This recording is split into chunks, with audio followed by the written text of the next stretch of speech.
6 Coronation Street spoilers next week. Chaos erupts as Rob Donovan becomes entangled in a shocking gun drama, leaving one character wounded. Meanwhile, Birdie faces a terrifying ordeal. Dee-Dee finds herself in an urgent crisis, and Dylan's deception is exposed. Elsewhere, Debbie makes a serious accusation that could change everything, while Todd finds himself unexpectedly captivated. Takes place from March 25 to 28, 2025. 1. Gunfire erupts as Rob Donovan sparks tense standoff. Under Rob Donovan's orders, Tracy Barlow lures his sister, Carla Connor, to number one with a fabricated business deal, setting the stage for a shocking confrontation. Unaware of the true danger awaiting her, Carla arrives at the Barlow household, only to be met with the sight of her wounded brother, gripping a firearm and seething with intensity. As the situation escalates, Rob's intentions remain unclear. Will he force Tracy to join him on the run? Or is he driven by vengeance, with Carla in his crosshairs? Meanwhile, Lisa Swain is horrified upon learning of the crisis. But the question lingers: will she risk everything to intervene and bring Rob to justice? Or is she already too late? Back at the hospital, tension grips the waiting room as concerned faces scan for updates. A gunshot has been fired, but the mystery remains: who was struck in the chaos? And more importantly, will they survive? 2. While Jenny Connor is looking after young Bertie Osborne, she becomes preoccupied with financial matters. She offers Carla £60 as a partial repayment of her debt. But Carla dismisses the gesture, urging Jenny to invest the money into a business loan so she can settle the full amount. Meanwhile, Jenny is distracted by an urgent phone call from the bank, momentarily taking her focus off Bertie. As Steve McDonald and Cassie Plummer enjoy a dip in the hot tub while house-sitting at Tim Metcalf's, Bertie notices his football floating in the water. In an attempt to retrieve it, the young boy ends up in the tub. Steve and Cassie are shocked to discover Bertie submerged, and they quickly pull him out, just as a panicked Jenny begins searching for him.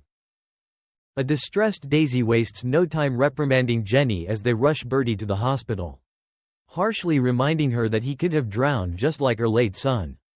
Tom, overcome with guilt and fear. Jenny is inconsolable. The question remains: will Bertie be okay?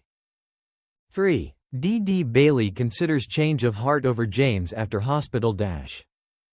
As the week continues, Dee-Dee begrudgingly joins James for lunch, but then she's suddenly overcome with pain and suffers another contraction, with James taking her to hospital.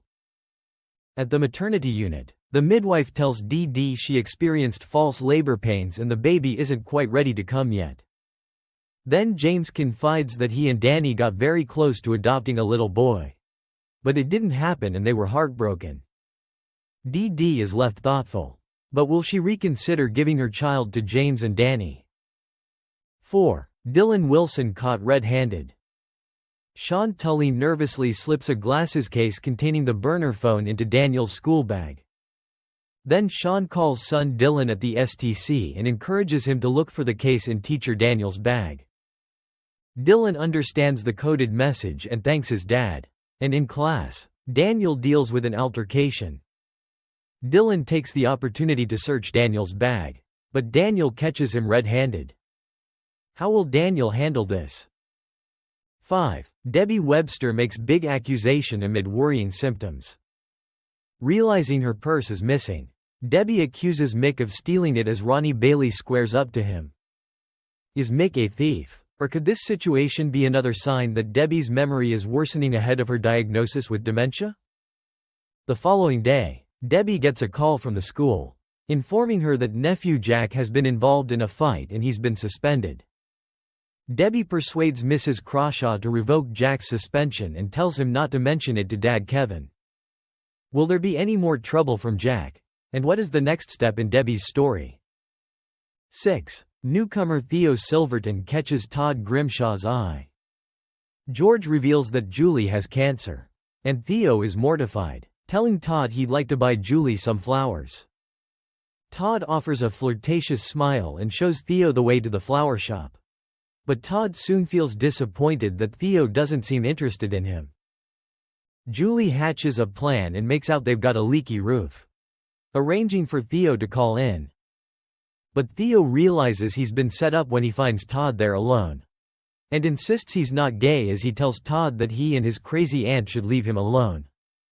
But is that really the end of Todd's contact with Theo? Thanks for watching and stay tuned for more movie spoilers next week. Goodbye and see you again.